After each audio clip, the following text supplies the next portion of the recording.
বন্ধুসকল, মই ৰবিউল ইছলাম সেলিম আপোনালোকক স্বাগতম জনাইছো। পঞ্চায়ত নিৰ্বাচন সমাগত। অসমত পঞ্চায়ত নিৰ্বাচনৰ ধামখুমীয়া আৰম্ভ হৈছে। এই ধামখুমীয়াৰ মাজত বহুতেই পঞ্চায়তৰ লগত জড়িত হৈছে, বহুতেই পঞ্চায়ত নিৰ্বাচন খেলিব বুলি ভাবি আছে। যিসকল ব্যক্তিয়ে পঞ্চায়ত নিৰ্বাচনৰ বিভিন্ন দলৰ পৰা টিকট বিচাৰিছে নাইবা নিৰ্দলীয় হিচাপে প্ৰাৰ্থী আগবঢ়াব বিচাৰিছে, তেওঁলোকৰ বাবে আজি এটা ভিডিঅ' আগবঢ়াব বিচাৰিছো। আজিৰ আলোচনা তেওঁলোকৰ বাবে। বন্ধুসকল, পঞ্চায়ত নিৰ্বাচনত যিসকলে মনোনয়ন পত্ৰ দাখিল কৰিব, তেওঁলোকে কি কি নথি বা কি কি নথি পত্ৰ সাজু ৰাখিব লাগিব সেই সম্পৰ্কে কিছু কথা আলোচনা কৰিব বিচাৰিছো। বন্ধুসকল, প্ৰথমতেই আমাৰ লাগিব এখন বা দুখন বা তিনিখন মনোনয়ন পত্ৰ। বহুতেই তিনিখনকৈ মনোনয়ন পত্ৰ অৰ্থাৎ নমিনেশ্যন পেপাৰ কালেকশ্যন কৰে কাৰ্যালয়ৰ পৰা। আপুনি তিনিখনমান নমিনেশ্যন পেপাৰ কালেকশ্যন কৰিব লাগিব। দ্বিতীয়তে আপোনাৰ লাগিব এটা এফিডেভিট, শপতনামা। এইটো এনেক্সাৰ ধৰি দিয়া আছে, এনেক্সাৰ 4। এই শপতনামা সম্পৰ্কে মই পৰৱৰ্তী সময়ত এটা ভিডিঅ' আকাৰে আপোনালোকৰ লগত আলোচনা কৰিবলৈ যত্ন কৰিম। দ্বিতীয় নম্বৰ ডকুমেণ্ট আপুনি ৰেডি ৰাখিব, এটা এনেক্সাৰ 4ত এটা শপতনামা অৰ্থাৎ এফিডেভিট। 3 নম্বৰত আপোনাৰ লাগিব শিক্ষাগত অৰ্হতাৰ প্ৰমাণ পত্ৰ। যিহেতু বিভিন্ন পদত প্ৰতিদ্বন্দ্বিতা আগবঢ়াবলৈ হলে কিছু শিক্ষাগত অৰ্হতাৰ প্ৰয়োজন, সেয়েহে আপুনি কি শিক্ষাগত অৰ্হতাৰে প্ৰাৰ্থিত্ব আগবঢ়াব বিচাৰিছে, আপুনি কি ডিগ্ৰী লৈছে, আপুনি 8 পাছ, আপুনি 10 পাছ, আপুনি ডিগ্ৰী পাছ নে হায়াৰ ছেকেণ্ডাৰী পাছ, এই সম্পৰ্কীয় আপোনাৰ নথি পত্ৰ সাজু ৰাখিব আপুনি। তাৰপিছতে আপুনি সাজু ৰাখিব লাগিব পঞ্চায়তৰ যিবিলাক টেক্স দিবলগীয়া থাকে।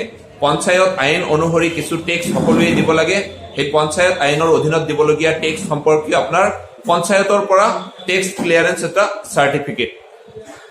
তাৰপিছত আপোনাৰ 5 নম্বৰত আপুনি সাজু ৰাখিব মাটিৰ খাজনাৰ ৰচিদ, অৰ্থাৎ আপোনাৰ যদি মাটি আছে, আপোনাৰ দেউতাৰ মাটি আছে, সেই সম্পৰ্কে আপুনি খাজনা ৰচিদ বা খাজনা ক্লিয়াৰেন্স চাৰ্টিফিকেট, এইটো আপুনি চাৰ্কুল অফিচাৰৰ পৰাও ল'ব পাৰে নাইবা আপুনি মৌজাদাৰৰ পৰাও ল'ব পাৰে। তাৰপিছতে আপোনাৰ লাগিব স্থানীয় কোনোবা বেংক নাইবা বিত্তীয় অনুষ্ঠান নাইবা সমবায় সমিতি যিবিলাক নেকি টকা ঋণ দিয়ে, তেনেকুৱা অনুষ্ঠানৰ পৰা যদি আপুনি কিবা লোন লৈছিলে, সেই লোন ক্লিয়াৰেন্স কৰা চাৰ্টিফিকেট সাজু ৰাখিব। তাৰপিছতেই 7 নম্বৰত আপুনি ৰেডি ৰাখিব লাগিব জিলাৰ কাৰ্যালয়ৰ পৰা বাকিজাই অফিচৰ পৰা বাকিজাই ক্লিয়াৰেন্সৰ এটা চাৰ্টিফিকেট ৰেডি ৰাখিব। তাৰপিছতে আপুনি ৰাখিব, যদি আপুনি ৰিজাৰ্ভ কেটেগৰীৰ হয়, আপুনি শিডিউল কাষ্ট নাইবা শিডিউল ট্ৰাইবৰ হয়, যদি সংৰক্ষিত আসনৰ বাবে আপুনি প্ৰাৰ্থী হয়, তেতিয়াহ'লে আপুনি জাতিৰ প্ৰমাণ পত্ৰটো ৰেডি ৰাখিব লাগিব।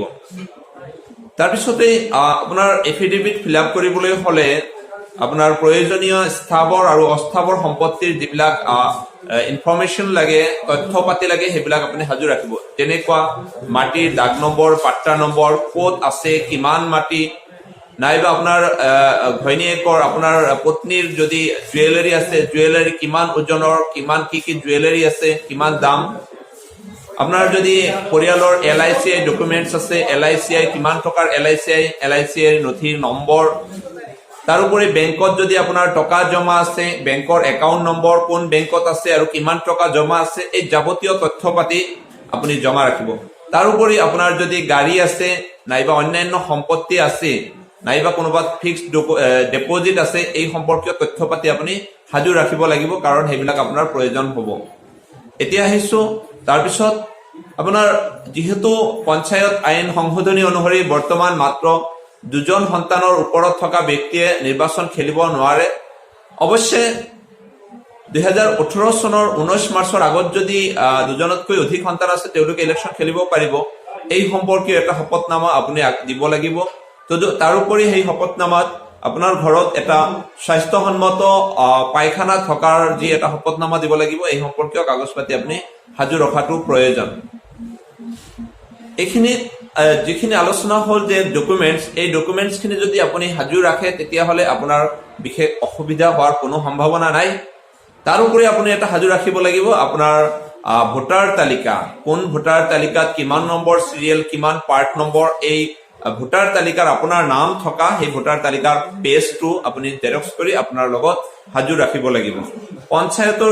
পঞ্চায়তৰ বাবে বিশেষভাৱে যদি ভোটাৰ তালিকা প্ৰস্তুত কৰি উলিয়াই পঞ্চায়ত নিৰ্বাচনী কৰ্তৃপক্ষই তেতিয়াহ'লে আপুনি আপোনাৰ নাম থকা পঞ্চায়ত নিৰ্বাচনৰ ভোটাৰ তালিকাৰ সেই পাতটো সাজু ৰাখিব, জেৰক্স কৰি আপোনাৰ ফাইলত ৰাখি দিব।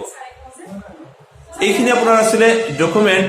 এতিয়া তাৰ উপৰি আপোনাৰ লাগিব কিছু টকা, যিটো নেকি সিকিউৰিটি ডিপজিট বুলি কোৱা হয়, আমানতৰ ধন বুলি কোৱা হয়। সেই টকাখিনি আপুনি জমা কৰিব লাগিব। সেইকাৰণে আপুনি এইখিনিও মজুত ৰাখিব লাগিব। নগদ ধন হিচাপে আপুনি এইটো দিব পাৰে। যদি আপুনি গাঁও পঞ্চায়তৰ সদস্য পদত নিৰ্বাচন খেলিব বিচাৰিছে, তেতিয়াহ'লে আপুনি সাধাৰণ বৰ্গৰ যদি হয়, আপুনি জেনেৰেল কেটেগৰীৰ কেণ্ডিডেট হয়, আপুনি 200 টকা আমানতৰ ধন জমা দিব লাগিব। আৰু যদি আপুনি ৰিজাৰ্ভ কেটেগৰীৰ হয়, আপুনি সংৰক্ষিত আসনৰ বাবে হয়, তেন্তে আপুনি 100 টকা জমা দিব লাগিব। যদি গাঁও পঞ্চায়তৰ প্ৰাৰ্থীৰ বাবে আপুনি নিৰ্বাচন খেলিব বিচাৰিছে, তেন্তে আপুনি 500 টকা আমানতৰ ধন আগবঢ়াব লাগিব, জমা দিব লাগিব। আৰু যদি সংৰক্ষিত আসনৰ হয়, আপুনি 250 টকা জমা দিলেই হ'ব। ঠিক তেনেকুৱাকে আঞ্চলিক পঞ্চায়তৰ যদি নিৰ্বাচন খেলিব বিচাৰিছে, তেন্তে আপুনি 500 টকা আমানতৰ ধন জমা দিব লাগিব সাধাৰণ বৰ্গৰ প্ৰাৰ্থীয়ে। আৰু যদি আপুনি সংৰক্ষিত আসনৰ হয়, অনুসূচিত জাতি নাইবা অনুসূচিত জনজাতিৰ হয়, তেন্তে আপুনি 250 টকা আমানতৰ ধন জমা দিলেই হ'ব। ঠিক তদ্ৰুপ জিলা পৰিষদৰ বাবে যদি আপুনি নিৰ্বাচন খেলিব বিচাৰিছে, প্ৰাৰ্থিত্ব আগবঢ়াব, তেন্তে আপুনি 1000 টকা আমানতৰ ধন জমা দিব লাগিব। আৰু যদি আপুনি অনুসূচিত জাতি বা জনজাতিৰ প্ৰাৰ্থী হয়, তেন্তে 500 টকা জমা দিব লাগিব। এইখিনি আছিলে আপোনাৰ আমানতৰ ধন। এই কথাখিনি যিখিনি ইতিমধ্যে আলোচনা হ'ল, এইখিনি যদি আপুনি সাজু হয়, এইখিনিৰ বাবে সাজু হয়, তেন্তে আপুনি নিৰ্বাচন খেলাত কোনো অসুবিধা নহ'ব। বন্ধুসকল, এইখিনিত আৰু এটা কথা, যদি আপুনি কোনোবা ৰাজনৈতিক দলৰ দ্বাৰা প্ৰক্ষেপিত প্ৰাৰ্থী হয়, আপোনাৰ প্ৰাৰ্থীগৰাকী যদি কোনোবা ৰাজনৈতিক দলৰ দ্বাৰা টিকট দিয়া হয়, তেন্তে আপুনি সেই নিৰ্দিষ্ট ৰাজনৈতিক দলৰ পৰা দিয়া আপোনাৰ টিকট, অৰ্থাৎ ফৰ্ম এ আৰু ফৰ্ম বি, যিটোত আপোনাক টিকট দিব, এইটোৰ কাৰণে আপুনি বিশেষ চিন্তা কৰিবলগীয়া নাই। আপোনাক টিকট দিওঁতে টিকট দিয়া ৰাজনৈতিক দলৰ অথৰিটি এইটো নিশ্চিতভাৱে ফিল আপ কৰি দিব, মাত্ৰ টিকটটো আনি জমা কৰিব।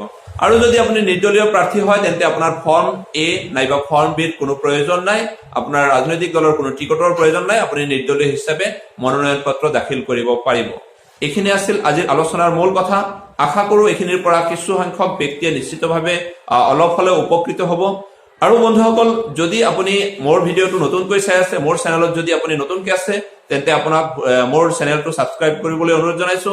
লগে লগে এই ভিডিঅ'টো যদি অন্য কাৰোবাৰ উপকাৰত আহিব বুলি ভাবিছে, অন্য কাৰোবাৰ কামত আহিব বুলি ভাবিছে, তেন্তে এইটো আপুনি ফেচবুক, হোৱাটছএপৰ জৰিয়তে শ্বেয়াৰ কৰিবলৈ অনুৰোধ জনাইছো।